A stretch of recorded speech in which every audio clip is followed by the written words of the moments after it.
የቢልዲንግ አቀማመጥ ላሳይሽ። እነዚህ የሚታዩሽ ሁለት ቢልዲንጎች አሉ አይደል? በፊት ለፊት ከጀርባ ደግሞ ኤግዛክትሊ በእነሱ ጀርባ ሌላ ሁለት ቢልዲንግ አለ። ስለዚህ እዚህ ጋር የሚታየሽ ዋናው መንገድ ይሄ ነው፣ አስፋልቱ ማለት ነው ዋናው መንገድ። ወደዚህ ወደ አድዋ ሙዚየም የምታስወጣ መንገድ አለች እቺ ነው። ይሄ ደግሞ የሚታይሽ በአጠቃላይ ከዚህ ከዋናው መንገድ ጀምሮ ወደዚህ የመጣው በአጠቃላይ አራዳ ፓርክ ነው። ፍሬንድሺፕ ፓርክ ደግሞ ያለው በዚህኛው ሳይድ ነው። ስለዚህ ይሄ አራዳ ፓርክ ካለ እነዚህ እዚህ ጋር ያሉት ቤቶች ወደዚህ ቪው አላቸው ማለት ነው።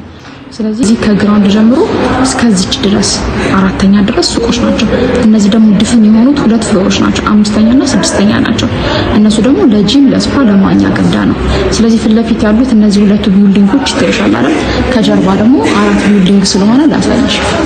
ይታይሽ ከሆነ ደግሞ ከጀርባ ሁለት ቢልዲንግ አለ። ይታይሽ ከሆነ ሁለት ቢልዲንጎች አሉ አይደል? እነዚህ ደግሞ ከጀርባ ያሉት ደግሞ የፍሬንድሺፕ ፓርክን፣ የዩኒቲ ፓርክን፣ የአራት ኪሎና የቤተ መንግስትን እይታ ያያሉ።